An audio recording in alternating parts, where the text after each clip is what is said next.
ವಚನ ಸತ್ಯ ವಚನ, ಭೂಮಿಗೆ ಬಂದ ವಚನ. ವಚನ ಸತ್ಯ ವಚನ, ಭೂಮಿಗೆ ಬಂದ ವಚನ. ಆದಿಯಲ್ಲಿ ಇದ್ದ ವಚನ, ನಮ್ಮ ನೋಡ ಬಂದ ವಚನ. ವಚನ ಸತ್ಯ ವಚನ, ಭೂಮಿಗೆ ಬಂದ ವಚನ.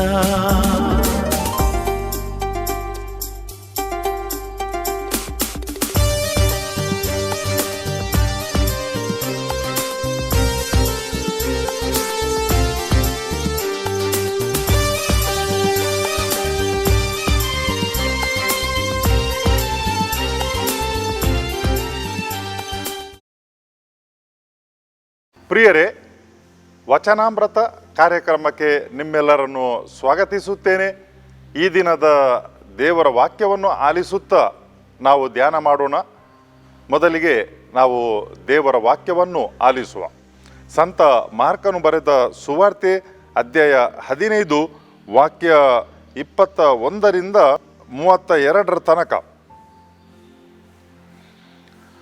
ಆಗ ಸಿರೇನ್ ಪಟ್ಟಣದ ಸಿಮೋನ ಎಂಬವನು ಹಳ್ಳಿಯ ಕಡೆಯಿಂದ ಆ ಮಾರ್ಗವಾಗಿ ಬರುತ್ತಿದ್ದನು. ಈತನು ಅಲೆಕ್ಸಾಂಡರ್ ಹಾಗೂ ರೂಫ ಎಂಬವರ ತಂದೆ. ಯೇಸು ಸ್ವಾಮಿಯ ಶಿಲುಬೆಯನ್ನು ಹೊರುವಂತೆ ಸೈನಿಕರು ಅವನನ್ನು ಬಲವಂತಪಡಿಸಿದರು. ಬಳಿಕ ಯೇಸುವನ್ನು ಗೊಲ್ಗೋತ ಎಂಬ ಸ್ಥಳಕ್ಕೆ ಕರೆದುಕೊಂಡು ಬಂದರು. ಗೊಲ್ಗೋತ ಎಂದರೆ ಕಪಾಲ ಸ್ಥಳ ಎಂದು ಅರ್ಥ. ಅಲ್ಲಿ ರಕ್ತಬೋಳ ಮಿಶ್ರಿತ ದ್ರಾಕ್ಷಾರಸವನ್ನು ಯೇಸುವಿಗೆ ಕೊಟ್ಟರು. ಆದರೆ ಅದನ್ನು ಅವರು ಕುಡಿಯಲಿಲ್ಲ. ಕೊನೆಗೆ ಅವರನ್ನು ಶಿಲುಬೆಗೆ ಏರಿಸಿದರು. ಅವರ ಬಟ್ಟೆಗಳನ್ನು ಯಾವುದು ಯಾರಿಗೆ ಸಿಗಬೇಕೆಂದು ತಿಳಿಯಲು ಚೀಟು ಹಾಕಿ ತಮ್ಮೊಳಗೆ ಹಂಚಿಕೊಂಡರು. ಯೇಸು ಸ್ವಾಮಿಯನ್ನು ಶಿಲುಬೆಗೇರಿಸಿದಾಗ ಬೆಳಿಗ್ಗೆ ಸುಮಾರು 9 ಗಂಟೆಯಾಗಿತ್ತು. ಅವರ ಮೇಲೆ ಹೊರಿಸಿದ್ದ ದೋಷಾರೋಪಣೆಯನ್ನು ಈಗ ಈತ ಯಹೂದ್ಯರ ಅರಸ ಎಂದು ಬರೆಯಲಾಗಿತ್ತು. ಅಲ್ಲದೆ ಯೇಸುವಿನ ಬಲಗಡೆ ಒಬ್ಬನು, ಎಡಗಡೆ ಒಬ್ಬನು, ಹೀಗೆ 2 ಕಳ್ಳರನ್ನು ಅವರ ಸಂಗಡ ಶಿಲುಬೆಗೇರಿಸಿದರು. ಹೀಗೆ ಅವರನ್ನು ದ್ರೋಹಿಗಳ ಸಾಲಿನಲ್ಲಿ ಸೇರಿಸಿದರು ಎಂಬ ಪವಿತ್ರ ಗ್ರಂಥದ ವಾಕ್ಯ ನೆರವೇರಿತು. ಪಕ್ಕದಲ್ಲಿ ಹಾದು ಹೋಗುತ್ತಿದ್ದ ಜನರು ತಲೆಯಾಡಿಸುತ್ತಾ, ಆಹಾ, ಮಹಾದೇವಾಲಯವನ್ನು ಕೆಡವಿ 3 ದಿನಗಳಲ್ಲಿ ಅದನ್ನು ಮತ್ತೆ ಕಟ್ಟಬಲ್ಲವನೇ, ಶಿಲುಬೆಯಿಂದ ಇಳಿದು ನಿನ್ನನ್ನು ನೀನೇ ಈಗ ರಕ್ಷಿಸಿಕೋ ಎಂದು ಯೇಸುವನ್ನು ಮೂದಲಿಸಿದರು. ಅದೇ ಪ್ರಕಾರ ಮುಖ್ಯ ಯಾಜಕರು, ಧರ್ಮಶಾಸ್ತ್ರಿಗಳು ಸೇರಿ ಅವರನ್ನು ಅಪಹಾಸ್ಯ ಮಾಡುತ್ತಾ, ಇವನು ಇತರರನ್ನು ರಕ್ಷಿಸಿದ, ಆದರೆ ತನ್ನನ್ನು ತಾನೇ ರಕ್ಷಿಸಿಕೊಳ್ಳಲು ಇವನಿಂದಾಗದು. ಇಸ್ರಾಯೇಲ ಅರಸನಾದ ಈ ಕ್ರಿಸ್ತನು ಶಿಲುಬೆಯಿಂದ ಇಳಿದು ಬರಲಿ, ಆಗ ನೋಡಿ ನಂಬುತ್ತೇವೆ ಎಂದು ಪರಸ್ಪರ ಮಾತನಾಡಿಕೊಂಡರು. ಯೇಸುವಿನೊಡನೆ ಶಿಲುಬೆಗೇರಿಸಲಾಗಿದ್ದವರು ಸಹ ಅವರನ್ನು ಹಂಗಿಸುತ್ತಿದ್ದರು. ಕ್ರಿಸ್ತರ ಶುಭ ಸಂದೇಶವಿದು. ಕ್ರಿಸ್ತರೇ ನಿಮಗೆ ಸ್ತುತಿಯಾಗಲಿ. ಪ್ರಿಯರೇ, ಇವತ್ತಿನ ದಿವಸ ಧರ್ಮಸಭೆಯಲ್ಲಿ ಒಂದು ವಿಶಿಷ್ಟವಾದಂಥ ದಿವಸ. ಇವತ್ತಿನ ಈ ದಿವಸಕ್ಕೆ ಶುಭ ಶುಕ್ರವಾರ ಅಂತ ಹೇಳ್ತಾರೆ, ಗುಡ್ ಫ್ರೈಡೇ. ಈ ದಿವಸ ಯೇಸು ಸ್ವಾಮಿ ಶಿಲುಬೆಯಲ್ಲಿ ಪ್ರಾಣ ತೆತ್ತಂತಹ ದಿವಸ. ಇಂತಹ ದಿವಸಕ್ಕೆ ನಾವು ಯಾವ ರೀತಿಯಲ್ಲಿ ಶುಭ ಶುಕ್ರವಾರ ಅಂತ ಕರೆಯಬಹುದು? What is good in good Friday? ಓರ್ವ ವ್ಯಕ್ತಿ ಮರಣ ಹೊಂದಿದಾಗ ಅದರಲ್ಲಿ ಶುಭ ಏನುಂಟು ಅಂತ ನಾವು ಕೇಳ್ಬೋದು. ಯಾವುದೇ ವ್ಯಕ್ತಿ ಸತ್ತಾಗ ನಾವು ಆ ದಿವಸಕ್ಕೆ ಶುಭ ದಿನ ಅಂತ ಹೇಳುವುದಿಲ್ಲ. ಆದರೆ ಯೇಸು ಸ್ವಾಮಿ ಶಿಲುಬೆಯಲ್ಲಿ ಮರಣ ಹೊಂದಿದ ದಿವಸಕ್ಕೆ ನಾವು ಶುಭ ಶುಕ್ರವಾರ ಅಂತ ಕರೆಯುತ್ತೇವೆ. ಇದಕ್ಕಿಂತ ಮುಂಚೆ ಪ್ರಿಯರೇ, ಅಂದು ಏನು ನಡೆಯಿತು ಎಂಬುದನ್ನು ನಾವು ಈಗ ತಾನೇ ಕೇಳಿದಂಥ ಸುವಾರ್ತೆಯಲ್ಲಿ ನಾವು ಕೇಳಿಕೊಂಡೆವು, ಆಲಿಸಿದೆವು. ಯೇಸು ಸ್ವಾಮಿಯನ್ನು 2 ಕಳ್ಳರ ಮಧ್ಯೆ ಶಿಲುಬೆಯಲ್ಲಿ ತೂಗು ಹಾಕಿದರು. ಆ ಶಿಕ್ಷೆ ಯಾಕೆ ಕೊಡುತ್ತಿದ್ದರು, ಮತ್ತೆ ಯಾಕಾಗಿ ಉದ್ದೇಶ ಅಂತ ಹೇಳಿದರೆ, ಇದು ಒಂದು ರೋಮನರು ಕೊಡುವಂಥ ಶಿಕ್ಷೆಯಾಗಿತ್ತು. ಈ ಶಿಲುಬೆ ಮರಣ ಅಂತ ಹೇಳಿದರೆ ಯಹೂದಿ ಜನರಿಗೆ ಅಸಹ್ಯ, ಅನ್ಯ ಜನರಿಗೆ ಅಪಹಾಸ್ಯ. ಇದರಲ್ಲಿ ಏನು ಅಡಕವಾಗಿತ್ತು ಅಂತ ಹೇಳಿದರೆ, ಯಾರು ಕ್ರಿಮಿನಲ್ ಆಕ್ಟಿವಿಟಿ ಮಾಡ್ತಾರೆ, ಘೋರ ಕಳ್ಳತನ ಮಾಡ್ತಾರೆ, ಯಾರ ಕೊಲೆ ಮಾಡ್ತಾರೆ ಅಥವಾ ದೇಶದ್ರೋಹವನ್ನು ಮಾಡ್ತಾರೆ, ಇಂಥವರಿಗೆ ಇಂಥ ಒಂದು ಶಿಕ್ಷೆಯನ್ನು ಕೊಡಲಾಗುತ್ತಿತ್ತು. ಅದು ಕೂಡ ಎಲ್ಲ ಜನರು ಹಾದು ಹೋಗುತ್ತಿರುವಂತಹ ಜಾಗದಲ್ಲಿ. ಆ ಕಡೆಯಿಂದ ಹೋಗುತ್ತಿದ್ದ ಜನರು ನೋಡುವಾಗ ಅವರಿಗೆ ಹೆದರಿಕೆ ಬರಬೇಕು, ಹೃದಯದಲ್ಲಿ, ಮನಸ್ಸಿನಲ್ಲಿ. ಇಂಥ ಒಂದು ಶಿಕ್ಷೆ ನನಗೆ ಬಾರದಿರಲಿ ಅಂತ ಅನ್ನಿಸ್ಬೇಕು. ಅದಕ್ಕಾಗಿ ಮನುಷ್ಯನೇನಾದರೂ ಕೆಟ್ಟದು ಮಾಡಿದ್ರೆ ಅದನ್ನು ತಕ್ಷಣವೇ ಆತನು ಆ ಶಿಲುಬೆಯಲ್ಲಿ ಮರಣ ಹೊಂದುತ್ತಿರುವ ಮನುಷ್ಯನನ್ನು ನೋಡಿ ಹೆದರಿ ಆತನು ಆ ಒಂದು ತ್ಯಾಗ ಮಾಡಬೇಕು ಅಥವಾ ಬಿಟ್ಟು ಬಿಡಬೇಕು ಅಂತ ಕೆಟ್ಟ ಜೀವನವನ್ನು, ಆ ಒಂದು ಉದ್ದೇಶದಿಂದ, ಹೆದರಿಸುವ ಉದ್ದೇಶದಿಂದ ಇಂತಹ ಒಂದು ಕ್ರೂರ ಮರಣವನ್ನು ವಿಧಿಸುತ್ತಿದ್ದರು. ಈ ಯಹೂದಿ ಜನರು ಶಿಲುಬೆ ಮೇಲೆ ಮರಣ ಹೊಂದುವುದಂತ ಹೇಳಿದರೆ ಒಂದು ಶಾಪ ಕೂಡ ಅಂತ ಅನ್ನಿಸ್ತಿದ್ದರು. ಉಳಿದವರು ತಮಾಷೆ ಮಾಡ್ತಿದ್ದರು. ಯಾಕಂತ ಹೇಳಿದರೆ ಅಲ್ಲಿ ಶಿಲುಬೆಯಲ್ಲಿ ಸಾಯ್ತಿರುವ ಮನುಷ್ಯನು ತನ್ನ ಜೀವನದಲ್ಲಿ ಇತರರಿಗೆ ಎಷ್ಟೋ ಕಷ್ಟ ನೀಡಿದ್ದಾನೆ, ಕೆಟ್ಟದನ್ನು ಮಾಡಿದ್ದಾನೆ, ಈಗ ಅನುಭವಿಸಲಿ ಎನ್ನುವ ಒಂದು ಭಾವನೆ ಜನರ ಮನಸ್ಸಿನಲ್ಲಿ ಬರ್ತಿತ್ತು. ಇಂಥ ಒಂದು ಕೆಟ್ಟ ಮರಣವನ್ನು ಯೇಸು ಸ್ವಾಮಿಗೆ ಈ ಪಿಲಾತನು ಮುಖ್ಯ ಯಾಜಕರ ಆ ಒಂದು ಪ್ಲಾನ್, ಯೋಜನೆಯಿಂದಾಗಿ ಕೊಟ್ಟನು. ನಾವು ನೋಡ್ತೇವೆ, ಯೇಸು ಸ್ವಾಮಿಯ ಆ ಒಂದು ವಿಚಾರಣೆ ಮಾಡುವಾಗ ಹಲವಾರು ಜನರು ಹಲವಾರು ರೀತಿಯ ಕಾರಣಗಳನ್ನು ಕೊಟ್ಟರು. ಆದರೆ ನಾವು ಸುವಾರ್ತೆಯಲ್ಲಿ ನೋಡ್ತೇವೆ, ಒಬ್ಬರು ನೀಡಿದಂಥ ಆ ಒಂದು ದೂಷಣೆ ಅಥವಾ ದೋಷಾರೋಪಣೆ ಇನ್ನೊಂದಕ್ಕೆ ಸರಿ ಬೀಳ್ತಿರ್ಲಿಲ್ಲ. ಏನೋ ಒಂದು ದೋಷಾರೋಪಣೆಗಳನ್ನು ಮಾಡ್ತಿದ್ದರು, ಆದರೆ ಮರಣದಂಡನೆಗೆ ಬೇಕಾಗುವಂಥ ಕಾರಣಗಳು ಅಲ್ಲಿ ಇದ್ದಿಲ್ಲ. ಅದಕ್ಕಾಗಿ ಅವರಿಗೆ ಏನು ಮಾಡುವುದಂತ ತೋಚಲಿಲ್ಲ. ಕೊನೆಗೆ ಮುಖ್ಯ ಯಾಜಕನು ಕೇಳ್ತಾನೆ, ನೀನೊಬ್ಬ ಅರಸನೇನು ಅಂತ ಹೇಳಿಕೊಂಡು. ಯೇಸು ಸ್ವಾಮಿ ತಾನು ಅರಸನು ಹೌದು, ದೇವರು ತನ್ನ ತಂದೆ ಕೂಡ ಹೌದಂತ ಹೇಳ್ತಾರೆ. ಆ ಸಮಯದಲ್ಲಿ ಮುಖ್ಯ ಯಾಜಕನು ಸಿಟ್ಟಿನಿಂದ ತನ್ನ ನಿಲುವಂಗಿಯನ್ನು ಆತನು ಹರಿಯುತ್ತಾನೆ. ಮತ್ತೆ ಹೇಳ್ತಾನೆ, ಇನ್ನು ನಮಗೆ ಏನು ಪುರಾವೆ ಬೇಕು, ಈತನವರು ಅರಸನಂತ ಹೇಳ್ತಾನೆ. ಯೇಸು ಸ್ವಾಮಿ ಹೇಳಿದರು, ತಾನು ಅರಸ ಹೌದು, ಆದರೆ ಈ ಭೂಲೋಕದ ಅರಸನಲ್ಲ, ಪಿತದೇವರು ನನ್ನ ತಂದೆ ಅಂತ ಹೇಳಿದರು. ಅದಕ್ಕಾಗಿ ಅವರೇನು ಮಾಡ್ತಾರೆ ಅಂತ ಹೇಳಿದರೆ, ಪಿಲಾತನ ಮುಂದಕ್ಕೆ ಹೋಗಿ ಹೀಗೆ ಹೇಳ್ತಾರೆ, ತಾನವರು ಅರಸನಂತ ಹೇಳ್ತಾರೆ. ಅದು ಸಾಕಾಗಿತ್ತು ರೋಮಪುರದವರಿಗೆ. ಯಾಕಂತ ಹೇಳಿದರೆ, ಯಾರಾದರೂ ದಂಗೆ ಎದ್ದು ರೋಮಪುರದವರ ವಿರುದ್ಧ ಏನಾದರೂ ಚಟುವಟಿಕೆ ಮಾಡಿದರೆ ಅಥವಾ ಯಾರಾದರೊಬ್ಬ ಪ್ರಜೆ ತಾನು ಅರಸನಂತ ಹೇಳಿಕೊಂಡ್ರೆ ಅಷ್ಟು ಸಾಕಾಗಿತ್ತು ಅವರಿಗೆ ಮರಣದಂಡನೆ ನೀಡಲಿಕ್ಕೆ. ಆ ಒಂದು ಕಾರಣದಿಂದಾಗಿ ಪಿಲಾತನು ಯೇಸು ಸ್ವಾಮಿಗೆ ಮರಣದಂಡನೆ ನೀಡುತ್ತಾನೆ. ಮುಂದೆ ಏನಾಗ್ತದೆ? ಯೇಸು ಸ್ವಾಮಿಯನ್ನು ಬೆಳಗಿನ ಹೊತ್ತಿಗೆ 9 ಗಂಟೆಗೆ ಶಿಲುಬೆಯಲ್ಲಿ ಅವರು ತೂಗಾಡಿಸಿದರು. 3 ಮೊಳೆಯಲ್ಲಿ ಅವರು ಜಡಿದು ಅವರನ್ನು ತೂಗಾಡಿಸಿದರು. ಮಧ್ಯಾಹ್ನ 3 ಗಂಟೆಗೆ ಯೇಸು ಸ್ವಾಮಿ ಪ್ರಾಣ ಬಿಟ್ಟರು ಅಂತ ಹೇಳಿದರೆ ನಾವು ಯೋಚನೆ ಮಾಡಬಹುದು, ಎಷ್ಟು ಸಮಯದ ಕಾಲ ಯೇಸು ಸ್ವಾಮಿ ಈ ಒಂದು ಶಿಲುಬೆ ಮೇಲೆ ತೂಗಾಡುತ್ತಿದ್ದರು ಅಂತ ಹೇಳಿಕೊಂಡು. 6 ಗಂಟೆ. ಈ ಸಮಯದಲ್ಲಿ ಏನೆಲ್ಲ ನಡೆಯಿತು? ಎಲ್ಲಿಯಾದರೂ ಇಬ್ಬರು ಸಮಾಜದಲ್ಲಿ ಸ್ಥಾನಮಾನ ಹೊಂದಿದಂಥ ಜನರ ಮಧ್ಯೆ ಯಾರನ್ನು ಕುಳಿತುಕೊಳ್ಳಿಸುವುದಂತ ಹೇಳಿದ್ರೆ ಅದೊಂದು ದೊಡ್ಡ ಗೌರವ. ಮಧ್ಯದಲ್ಲಿ ಯಾರು ಕುಳಿತುಕೊಳ್ತಾರೆ ಅದೊಂದು ದೊಡ್ಡ ಗೌರವ. ಯಾಕಂತ ಹೇಳಿದ್ರೆ ಆ ಕಡೆ ಈ ಕಡೆ ಕುಳಿತವರು ಅವರು ಸಮಾಜದಲ್ಲಿ ಗೌರವಾನ್ವಿತ ವ್ಯಕ್ತಿಗಳು. ಈಗ ನಾವು ನೋಡ್ತೇವೆ ಯೇಸು ಸ್ವಾಮಿಯನ್ನು ಇಬ್ಬರು ಕಳ್ಳರ ಮಧ್ಯೆ ಈ ಶಿಲುಬೆಯಲ್ಲಿ ಅವರು ಜಡಿದರು. ಏನರ್ಥ ಅಂತ ಹೇಳಿದ್ರೆ ಕಳ್ಳರ ಮಧ್ಯದಲ್ಲಿ ಕಳ್ಳ ಇದ್ದಾನೆ ಅಂತ ಅರ್ಥ. ಜನರೇನು ಹೇಳ್ತಾರೆ ಅಂತ ಹೇಳಿದ್ರೆ, ಓ ನೀನೊಬ್ಬ ಪ್ರವಾದಿ, ನೀನು ಏನು ಹೇಳಿದ್ದಿ, ಈ ಮಹಾದೇವಾಲಯವನ್ನು ಕೆಡವಿ ಹಾಕಿ 3 ದಿನಗಳಲ್ಲಿ ನಾನು ಅದನ್ನು ಪುನಃ ಎಬ್ಬಿಸುತ್ತೇನೆ ಅಂತ ಹೇಳಿದ್ಯಲ್ಲ, ಈಗ ಬಾ ಕೆಳಗೆ ಅಂತ ಮೂದಲಿಸ್ತಾರೆ. ಒಂದು ರೀತಿಯಲ್ಲಿ ಅಪಹಾಸ ಮಾಡ್ತಾರೆ. ಅಷ್ಟೊಂದು ಹೇಳಿದ್ಯಲ್ಲ.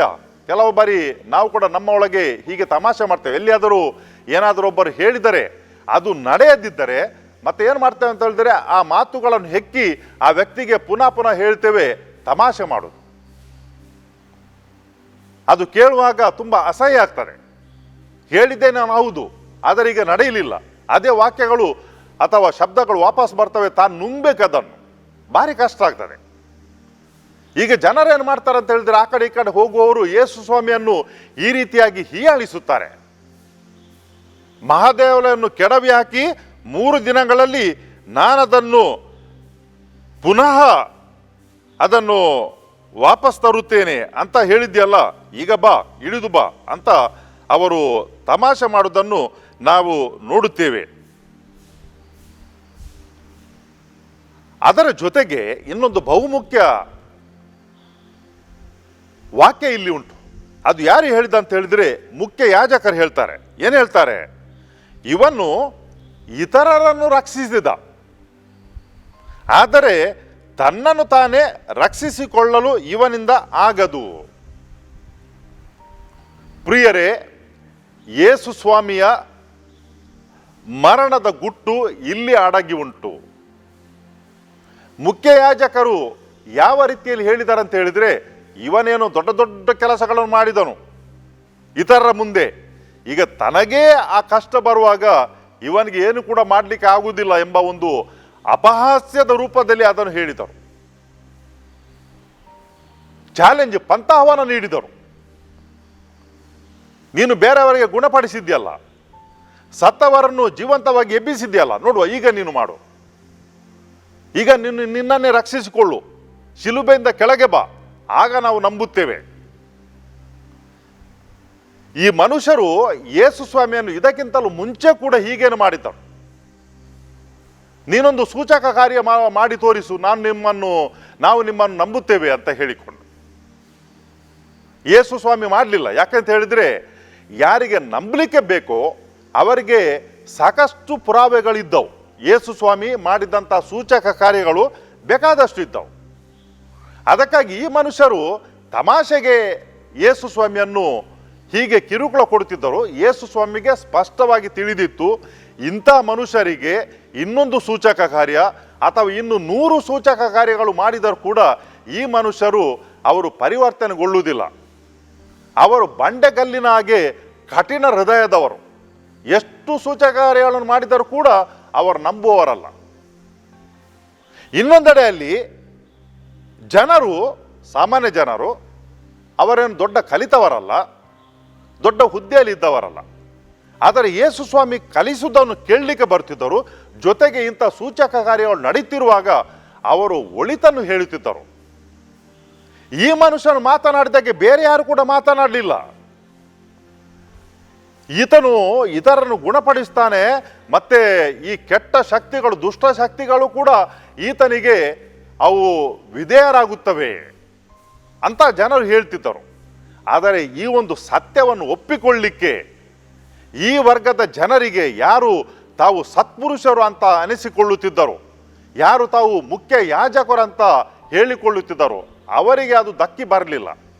ಅವರು ಪ್ರತಿ ಸಲ ಏನು ನೋಡಿದ್ದಾರೆ ಅಂತ ಹೇಳಿದರೆ ಋಣಾತ್ಮಕ ಸಂಗತಿಗಳನ್ನು ಮಾತ್ರ ನೋಡಿದರು. ಏನು ಒಳ್ಳೆಯದಿತ್ತು ಅದು ಅವರಿಗೆ ಬೇಡವೇ ಆಗಿತ್ತು. ಅವರ ಹೃದಯವನ್ನು ಎಷ್ಟು ಕಲ್ಲಾಗಿ ಮಾಡಿದ್ದಾರೆ ಅಂತ ಹೇಳಿದರೆ, ಅವರ ಮುಂದೆ ಸ್ವತಃ ದೇವರು ಬಂದು ನಿಂತರೂ ಕೂಡ ಅವರು ದೇವರನ್ನು ಕೂಡ ಹಿಂದಕ್ಕೆ ವಾಪಸ್ ಕಳುಹಿಸಿದ್ದಾರೇನೋ. ಅದಕ್ಕಾಗಿ ಅವರು ಹೇಳ್ತಾರೆ, ಈತನು ಇತರರಿಗೋಸ್ಕರ ಒಳ್ಳೆದನ್ನು ಮಾಡಿದ, ಅದ್ಭುತಗಳನ್ನು ಮಾಡಿದ, ಈಗ ತನ್ನನ್ನೇ ತಾನು ರಕ್ಷಿಸಿಕೊಳ್ಳಲಿಕ್ಕೆ ಸಾಧ್ಯ ಇಲ್ಲ ಅಂತ ಹೇಳಿದ್ರೆ ಅರ್ಥ ಏನಂತ ಹೇಳಿದ್ರೆ, ಇಷ್ಟು ತನಕೆಲ್ಲ ಮಾಡಿದ್ದು ಬೋಗಸ್, ಅದೆಲ್ಲ ಕೂಡ ಸರಿ ಇಲ್ಲ. ಈತನು ಜನರನ್ನು ಏನು ಮಾಡಿದ್ದನು, ದಾರಿ ತಪ್ಪಿಸಿದನು, ಜನರನ್ನು ದಾರಿ ತಪ್ಪಿಸಿದನು. ಈ ಸೂಚಕಕಾರಿಗಳ ಮುಖಾಂತರ ನಾವು ನೋಡ್ತೇವೆ ಅಥವಾ ಹೇಳ್ತೇವೆ ಏನಂತ ಹೇಳಿದ್ರೆ, ನಮ್ಮ ಸಾಮಾನ್ಯ ಭಾಷೆಯಲ್ಲಿ ಏನಾದರೂ ಯಾರೊಬ್ಬರು ಮ್ಯಾಜಿಕ್ ಮಾಡಿದರೆ ಅಥವಾ ಇನ್ನೇನಾದರೂ ಮಾಡಿದರೆ ಜನ ನಂಬಿದರೆ ಈತನು ಜನರನ್ನು ಮಂಗ ಮಾಡಿದ ಅಂತ ಹೇಳಿಕೊಂಡು ನಾವು ಹೇಳ್ತೇವೆ. ಅದಕ್ಕಾಗಿ ಈ ಮುಖ್ಯ ಯಾಜಕರು ಈಗ ಹೇಳುವಾಗ ಬೇರೆಯವರಿಗೆ ಈತನು ಇದನ್ನು ಮಾಡಿದನು, ಅದ್ಭುತಗಳನ್ನು ಮಾಡಿದನು, ಒಳ್ಳೆಯದನ್ನು ಮಾಡಿದನು, ಈಗ ತನ್ನನ್ನೇ ತಾನು ರಕ್ಷಿಸಿಕೊಳ್ಳಲಿಕ್ಕೆ ಸಾಧ್ಯ ಇಲ್ಲ ಅಂತ ಹೇಳಿದರೆ ಅದರ ಅರ್ಥ ಏನಂತ ಹೇಳಿದರೆ, ಇಷ್ಟರ ತನಕ ಏನು ಮಾಡಿದ್ದನು, ಜನರನ್ನು ಮರುಳು ಮಾಡಿದ್ದನು, ದಾರಿ ತಪ್ಪಿಸಿದ್ದನು, ತನ್ನಲ್ಲಿ ನಂಬುವ ಹಾಗೆ ಆತನು ಈ ಒಂದು ಕೆಲಸಗಳನ್ನು ಮಾಡಿದ್ದನು. ನಿಜವಾಗಿ ಆತನಿಗೆ ಶಕ್ತಿ ಇದ್ದರೆ ಈಗ ತನ್ನನ್ನೇ ತಾನು ರಕ್ಷಿಸಿಕೊಳ್ಬೇಕಿತ್ತು ಎಂಬುದು ಈ ಒಂದು ಜನರ ವಾದ ಪರೋಕ್ಷವಾಗಿ. ಆದರೆ ಪ್ರಿಯರೇ, ಯೇಸು ಸ್ವಾಮಿಯ ಮರಣದ ಅರ್ಥ, ಅವರು ಮಾಡಿದ ಸೂಚಕ ಕಾರ್ಯಗಳು, ಅದ್ಭುತಗಳು, ಅವೆಲ್ಲದರ ಕೂಡ ಅರ್ಥ ಇಲ್ಲಿ ಉಂಟು. ಏನಂತ ಹೇಳಿದ್ರೆ, ಶಕ್ತಿಶಾಲಿ ಯೇಸು ಸ್ವಾಮಿ, ಅವರಿಗೆ ಅಸಾಧ್ಯವೆಂಬುದು ಏನು ಕೂಡ ಇದ್ದಿಲ್ಲ ಈ ಪ್ರಪಂಚದಲ್ಲಿ. ಆದರೆ ಅದು ಮುಖ್ಯ. ಆದರೆ ಅದೇನಂತ ಹೇಳಿದ್ರೆ, ಯೇಸು ಸ್ವಾಮಿ ತನ್ನ ಶಕ್ತಿಯನ್ನು, ಅದ್ಭುತ ಮಾಡುವಂಥ ಶಕ್ತಿಯನ್ನು ಯಾವತ್ತೂ ಕೂಡ ತನಗಾಗಿ ಉಪಯೋಗಿಸಿಕೊಳ್ಳಿಲ್ಲ. ಯೇಸು ಸ್ವಾಮಿ ಯಾವತ್ತೂ ಕೂಡ ತನಗಾಗಿ ಅದರ ಉಪಯೋಗವನ್ನು ಪಡೆದಿಲ್ಲ. ತನಗೆ ಎಲ್ಲವೂ ಕೂಡ ಸಾಧ್ಯವಾದರೂ ಕೂಡ ಅದು ಎಲ್ಲದನ್ನು ಕೂಡ ಬೇರೆಯವರಿಗೆ ಮಾಡಿದ್ದರು, ತನಗಾಗಿ ಅಲ್ಲ. ಅದಕ್ಕಾಗಿ ಆಂಗ್ಲ ಭಾಷೆಯಲ್ಲಿ ಒಂದು ಗೀತೆ ಉಂಟು, ಅದು ಏನು ಹೇಳ್ತದೆ ಅಂತ ಹೇಳಿದ್ರೆ, feasting with men, fasting Elon ಅಂತ ಹೇಳಿದರೆ, ಈ ಔತಣವನ್ನು ಮಾಡುವಾಗ ಅಥವಾ ಕೊಡುವಾಗ ಎಲ್ಲರ ಜೊತೆಗೆ ಯೇಸು ಸ್ವಾಮಿ ಈ ಒಂದು ಅದ್ಭುತವನ್ನು ಮಾಡಿ ಎಲ್ಲರಿಗೆ ಸಂತೋಷ ನೀಡಿದರು. ಆದರೆ ಯಾವಾಗ ಅವರು ಪ್ರಾರ್ಥನೆ ಮಾಡಿದರು ಅಥವಾ ಪ್ರಾಯಶ್ಚಿತ ಮಾಡಿದರು, ಈ ತಪಸ್ಸು ಕಾಲದಲ್ಲಿ ಅಥವಾ ಅವರ ಜೀವನದಲ್ಲಿ ಯಾವಾಗೆಲ್ಲ ಅವರು ಈ ಕಠಿಣ ಪ್ರಾಯಶ್ಚಿತವನ್ನು ಮಾಡಿದರು, ಅದೆಲ್ಲವೂ ಕೂಡ ಒಬ್ಬರು ಮಾತ್ರ. ನಾವು ನೋಡ್ತೇವೆ, ಹಲವಾರು ಬಾರಿ ಯೇಸು ಸ್ವಾಮಿ ಈ ಒಂದು ಪವಾಡಗಳನ್ನು ಮಾಡಿದ್ದಾಗ ಜನರು ಅವರ ಹಿಂದಿನಿಂದ ಬರುತ್ತಿದ್ದರು. ಏಕೆಂತ ಹೇಳಿದ್ರೆ, ಯೇಸು ಸ್ವಾಮಿ ಸಾಮಾನ್ಯ ಮನುಷ್ಯರಲ್ಲ, ಇವರು ನಮಗೆ ಅರಸನಾಗಬಹುದು ಅಂತ ಹೇಳಿಕೊಂಡು ಯೇಸು ಸ್ವಾಮಿಯನ್ನು ಅರಸನನ್ನಾಗಿ ಮಾಡಲಿಕ್ಕೆ ಜನರು ಅವರ ಹಿಂದಿನಿಂದ ಬರ್ತಿದ್ದರು, ಹಿಂಬಾಲಿಸುತ್ತಿದ್ದರು. ಆದರೆ ಯೇಸು ಸ್ವಾಮಿ ಏನು ಮಾಡ್ತಿದ್ದಾರೆ ಅಂತ ಹೇಳಿದರೆ, ಅವರಿಂದ ತಪ್ಪಿಸಿಕೊಂಡು ಹೋಗಿ ಪ್ರಾರ್ಥನೆ ಮಾಡ್ತಿದ್ದರು, ಏಕಾಂತವಾಗಿ, ಒಬ್ಬರು ಮಾತ್ರ. ತಂದೆ ದೇವರಲ್ಲಿ, ಪಿತ ದೇವರಲ್ಲಿ ಪ್ರಾರ್ಥನೆ ಮಾಡ್ತಿದ್ದರು. ಇದೆಲ್ಲ ಜನರು ಮಾಡುವುದು, ಅದನ್ನು ನಾನು ಒಪ್ಪಿಕೊಳ್ಳುವುದು ಸರಿಯೇ? ಇಲ್ಲ, ಬೇಡ ಅಂತ ಪ್ರಶಂಸೆ ಮತ್ತೆ ಪ್ರಸಿದ್ಧತೆ ಬೇಡ. ಯಾಕಂತ ಹೇಳಿದ್ರೆ, ಅಂಥದಕ್ಕೆ ಒಂದು ಸಲ ಬಲಿಯಾದರೆ ಮತ್ತೆ ಮನುಷ್ಯನು ದಾರಿ ತಪ್ಪುತ್ತಾನೆ. ಏನಾದರೂ ಮಾಡುತ್ತಿದ್ದರೆ ಅದು ಪ್ರಸಿದ್ಧತೆಗಾಗಿ ಮಾಡ್ತಾನೆ, ಪಾಪ್ಯುಲಾರಿಟಿ. ನಾವು ನೋಡ್ತೇವೆ, ಕೊನೆಯ ಭೋಜನ ಆದ ಮೇಲೆ ಭೋಜನ ಎಲ್ಲರೊಂದಿಗೆ ಮಾಡಿದರು ಯೇಸು ಸ್ವಾಮಿ. ಆ ಗೆತ್ಸೆಮನೆ ತೋಪಿಗೆ ಹೋಗುವಾಗ ಶಿಷ್ಯರನ್ನು ಹೇಳಿದರು, ನೀವು ಇಲ್ಲಿ ನಿಲ್ಲಿ ಅಂತ ಹೇಳಿಕೊಂಡು. ಕೇವಲ 3 ಮಂದಿಯನ್ನು ಮಾತ್ರ ಅವರು ತೆಗೆದುಕೊಂಡು ಮುಂದಕ್ಕೆ ಹೋದರು. ಯೋಹಾನ, ಯಾಕೋಬ ಮತ್ತು ಪೇತ್ರ ಅವರಿಗೆ ಹೇಳಿದರು, ನಾನು ಮುಂದಕ್ಕೆ ಹೋಗಿ ಪ್ರಾರ್ಥನೆ ಮಾಡ್ತೇನೆ, ನೀವು ಇಲ್ಲಿ ನಿಂತು ನನಗಾಗಿ ಜಾಗರಣೆ ಮಾಡಿ ಅಂತ ಹೇಳಿಕೊಂಡು. ಅವರು 3 ಕೂಡ ನಿದ್ರೆಗೆ ಒಳಗಾದರು. ಪ್ರಾರ್ಥನೆ ಮಾಡಲಿಕ್ಕೆ ಉಳಿದವರು ಯೇಸು ಸ್ವಾಮಿ ಒಬ್ಬರು ಮಾತ್ರ. Feasting with men, fasting Elon. ಎಲ್ಲರ ಜೊತೆಯಾಗಿ ಅವರು ಸಂತೋಷದಲ್ಲಿದ್ದರು. ಯಾವಾಗ ಕಷ್ಟಪಡ್ತಿದ್ದರೋ ಅವರೊಬ್ಬರು ಮಾತ್ರ ಉಳಿದವರು ಅವರ ಜೊತೆ ಇರಲಿಲ್ಲ. ಈ ಗರಿಗಳ ಭಾನುವಾರ ನೋಡಿ, ಜನರೆಲ್ಲ ಯಾವ ರೀತಿ ಅವರನ್ನು ಅರಸನೆಂದು ಕೂಗಿದರು. ದಾವಿದ ಕುಲಪುತ್ರನೇ ಹೊಸಾನ ಅಂತ ಹೇಳಿದರು, ಕೂಗಿದರು. ತಮ್ಮ ಬಟ್ಟೆಗಳನ್ನು ಈ ದಾರಿಯಲ್ಲಿ ಹಾಸಿದರು, ಕೈಯಲ್ಲಿ ಗರಿಗಳನ್ನು ಹಿಡಿದು ಯಾವ ರೀತಿ ಒಂದು ಘೋಷಣೆಗಳನ್ನು ಕೂಗಿದರು. ದಾವಿದ ಕುಲಪುತ್ರನಿಗೆ ಜಯವಾಗಲಿ ಹೊಸಾನ ಅಂತ ಹೇಳಿಕೊಂಡು. ಎಷ್ಟು ದಿವಸ ಆಯಿತು ಅದಾದ್ಮೇಲೆ ಈ ಶುಭ ಶುಕ್ರವಾರಕ್ಕೆ? ನಡುವಿನಲ್ಲಿ ಉಳಿದದ್ದು ಎಷ್ಟು ಅಂತ ಹೇಳಿದ್ರೆ ಕೇವಲ 4 ದಿನಗಳು ಮಾತ್ರ. ಯಾವ ರೀತಿ ಪರಿವರ್ತನೆ ಆದರೂ ನೋಡಿ. ಅದೇ ಜನರು ಯೇಸು ಸ್ವಾಮಿಯನ್ನು ಏನು ಹೇಳ್ತಾರೆ ಅಂತ ಹೇಳಿದ್ರೆ, ನೀನು ದೇವರ ಕುಮಾರನಾಗಿದ್ರೆ ಈಗ ಕೆಳಗೆ ಬಾ, ಆಗ ನಿನ್ನ ನಾವು ನಂಬುತ್ತೇವೆ. ಒಬ್ಬರೇ ಆ ಗರಿಗಳ ಭಾನುವಾರದಿಂದ ಎಷ್ಟು ಜನರಿದ್ದರು. ಕೊನೆಯ ಭೋಜನದ ಸಮಯದಲ್ಲಿ ಶಿಷ್ಯರಿದ್ದರು. ಆ ಶುಭ ಶುಕ್ರವಾರದಂದು ಈ ಶಿಲುಬೆ ಮೇಲೆ ತೂಗಲಿಕ್ಕೆ ಒಬ್ಬರು ಮಾತ್ರ ಅವರು ಅಂತ ಹೇಳಿದರೆ, ನಾವೊಂದು ದೊಡ್ಡ ಒಂದು ಕಲಿಕೆಯನ್ನು ಈ ಘಟನೆಯಿಂದ ಪಡೆಯಬೇಕು. ದೇವರು ನಮಗೆ ಏನೇನು ಕೊಟ್ಟಿರ್ಬೋದು ಅಂತ ಹೇಳಿದರೆ, ಏನೋ ಧನಬಲ ನೀಡಿರ್ಬೋದು, ಅಥವಾ ಅಧಿಕಾರ ನೀಡಿರ್ಬೋದು, ಅಥವಾ ಇನ್ನೇನು ದೇವರು ನಮಗೆ ನೀಡಿರ್ಬೋದು. ನಾವು ಗಮನದಲ್ಲಿಡಬೇಕು, ಇದೆಲ್ಲವನ್ನು ದೇವರು ಕೊಟ್ಟದ್ದು ಯಾಕಂತ ಹೇಳಿದರೆ ನಮಗಾಗಿ ಅಲ್ಲ, ಬದಲಾಗಿ ಪರರಿಗಾಗಿ. ನಮಗೆ ಎಷ್ಟು ಬೇಕು ಅಷ್ಟನ್ನು ನಾವು ಉಪಯೋಗ ಮಾಡಿ ಉಳಿದಷ್ಟನ್ನು ನಾವು ಇತರರಿಗೆ ನೀಡಲಿಕ್ಕೆ ದೇವರದ ನೀಡಿದ್ದಾರೆ ಎಂಬುದನ್ನು ಅರ್ಥ ಮಾಡಿಕೊಳ್ಬೇಕು. ಯೇಸು ಸ್ವಾಮಿ ತನ್ನ ಜೀವನದುದ್ದಕ್ಕೆ ಕಡು ಬಡತನದ ಜೀವನವನ್ನು ಮಾಡಿದರು, ಕಡು ಬಡತನ. ಆದರೆ ಈ ಪ್ರಪಂಚದಲ್ಲಿ ಯಾರಾದರೂ ಏನಾದರೂ ಕೊಟ್ಟಿದ್ದರೆ ಎಲ್ಲ ಜನರನ್ನು, ಉದಾರ ಮನಸ್ಸಿನ ಜನರನ್ನು ಒಟ್ಟಿಗೆ ಹಾಕಿದರೆ ಯೇಸು ಸ್ವಾಮಿ ಓರ್ವ ವ್ಯಕ್ತಿ ಕೊಟ್ಟಷ್ಟು ಬೇರೆ ಯಾರು ಕೂಡ ಕೊಟ್ಟಿಲ್ಲ ಈ ಪ್ರಪಂಚದಲ್ಲಿ. ಅವರು ಏನು ಕೊಟ್ಟರು ಅಂತ ಹೇಳಿದ್ರೆ, ತನ್ನ ಜೀವವನ್ನೇ ಇತರರಿಗಾಗಿ ಕೊಟ್ಟರು. ಯಾರಿದ್ದನ್ನು ಮಾಡಿದ್ದಾರೆ? ಎಲ್ಲರಿಗಾಗಿ ಕೊಟ್ಟರು. ಅವರು ತನ್ನನ್ನೇ ತಾನು ಬರಿದು ಮಾಡಿದರು. ಎಲ್ಲವನ್ನು ಕೊಟ್ಟ ಮೇಲೆ ಆ ಹೀಯಾಳಿಕೆಗಳನ್ನು ಕೂಡ ಕೇಳಿದರು ಅವರು. ಅದರ ಮಧ್ಯೆ ಇತರನ್ನು ಕ್ಷಮಿಸಿದರು ಕೂಡ.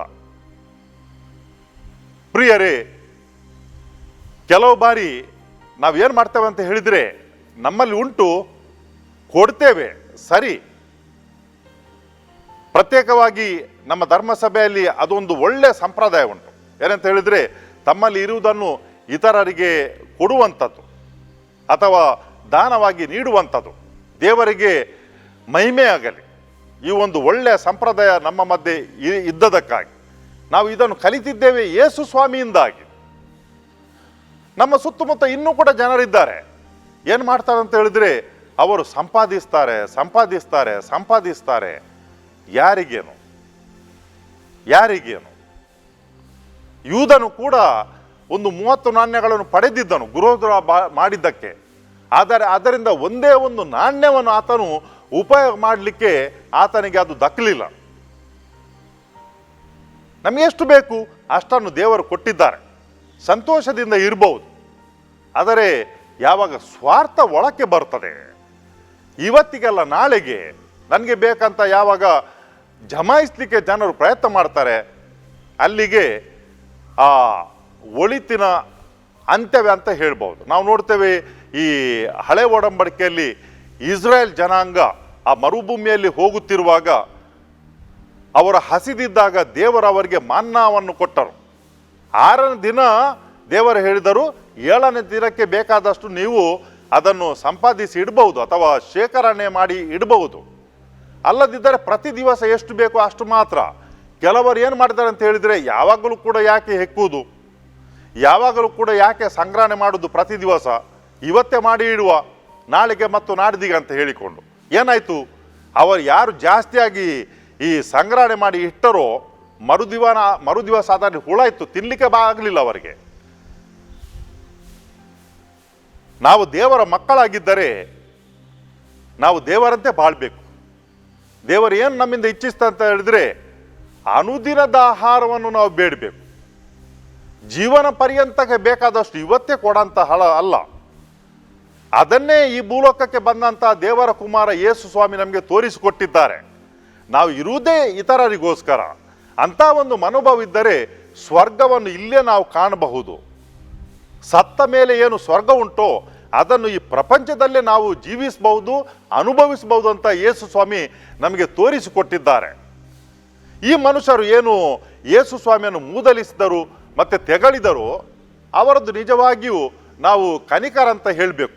ಯಾಕಂತ ಹೇಳಿದರೆ ಈ ಮನುಷ್ಯರು ಅವರ ಜ್ಞಾನ ಅಲ್ಪಜ್ಞಾನ, ಸರಿಯಾದ ಜ್ಞಾನ ಅಲ್ಲ. ಅದಕ್ಕಾಗಿ ಅವರು ಯೇಸು ಸ್ವಾಮಿಯನ್ನು ಮೂದಲಿಸಿದರು. ಅವರು ತಿಳಿಬೇಕಿತ್ತು.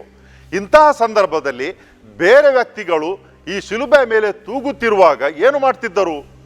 ಕೆಟ್ಟ ಮಾತುಗಳನ್ನು ನುಡಿಯುತ್ತಿದ್ದರು. ಅವರೇನು ಮಾಡ್ತಿದ್ದಾರೆ ಅಂತ ಹೇಳಿದರೆ ಇತರ ಮೇಲೆ ಶಾಪ ಹಾಕ್ತಿದ್ದರು. ಆದರೆ ಈ ವ್ಯಕ್ತಿ ಹಾಗೆ ಮಾಡುವುದಿಲ್ಲ ಅಂತ ಹೇಳಿದಾಗ ಅವರಿಗೆ ಅರ್ಥ ಆಗಬೇಕಿತ್ತು, ಇವರು ಇತರರಾಗೆ ಅಲ್ಲ, ಬೇರೆ ವ್ಯಕ್ತಿ ಅಂತ ಅರ್ಥ ಆಗಬೇಕಿತ್ತು. ಆದರೆ ದುರಾದೃಷ್ಟವಶಾತ್ ಅವರು ಹಾಗೆ ಮಾಡಿದರು. ನಾವು ಈ ಒಂದು ಘಟನೆಯನ್ನು ನಾವು ನೆನೆಯುತ್ತಿರುವಾಗ ಯೇಸು ಸ್ವಾಮಿಯಲ್ಲಿ ಪ್ರಾರ್ಥಿಸುವ ನಾವು ಕೂಡ ನಮ್ಮ ಜೀವನದಲ್ಲಿ ಹೀಗೇನೆ ನಮಗೇನು ದೇವರು ಕೊಟ್ಟಿದ್ದಾರೆ ಆತನು ಇತರರ ಸೇವೆಯಲ್ಲಿ ಅದನ್ನು ನಾವು ಉಪಯೋಗ ಮಾಡಲಿಕ್ಕೆ ಬೇಕಾದಂಥ ಔದಾರ್ಯತೆ ದೇವರು ನಮಗೆ ನೀಡಲಿ ಅಂತ ಪ್ರಾರ್ಥಿಸುವ. ಕರ್ತರಾದ ದೇವರೇ, ನಿಮ್ಮ ಪುತ್ರರು ನಮ್ಮ ವಿಮೋಚನೆಗಾಗಿ ಶಿಲುಬೆಯ ಮೇಲೆ ಪಾಡುಪಟ್ಟಂಥ ಘಟನೆಯನ್ನು ನಾವು ನೆನೆಯುತ್ತಿರುವಾಗ ಯಾವ ರೀತಿ ನಿಮ್ಮ ಪುತ್ರರು ಯೇಸು ಸ್ವಾಮಿ ಜನರಿಗೋಸ್ಕರ ತನ್ನ ಪ್ರಾಣವನ್ನೇ ಬರಿದು ಮಾಡಿದರೋ ಅದೇ ಪ್ರಕಾರ ನಾವು ಕೂಡ ನಮ್ಮ ಜೀವನದಲ್ಲಿ ಮಾಡಲಿಕ್ಕೆ ನಮಗೆ ಬೇಕಾದಂಥ ಆಶೀರ್ವಾದವನ್ನು ದಯಪಾಲಿಸಿರಿ. ಈ ಒಂದು ಕಾರ್ಯಕ್ರಮದಲ್ಲಿ ಡಿವೈನ್ ವರ್ಡ್ TV ಮುಖಾಂತರ ಯಾರೆಲ್ಲರೂ ಕೂಡ ಪಾಲ್ಗೊಳ್ಳುತ್ತಾರೋ ಅವರಿಗೆ ನಿಮ್ಮ ಆಶೀರ್ವಾದಗಳನ್ನು ದಯಪಾಲಿಸಿರಿ ಸ್ವಾಮಿ ಎಂದು ನಿಮ್ಮನ್ನು ಪ್ರಾರ್ಥಿಸುತ್ತೇವೆ. ಆಮೇನ್.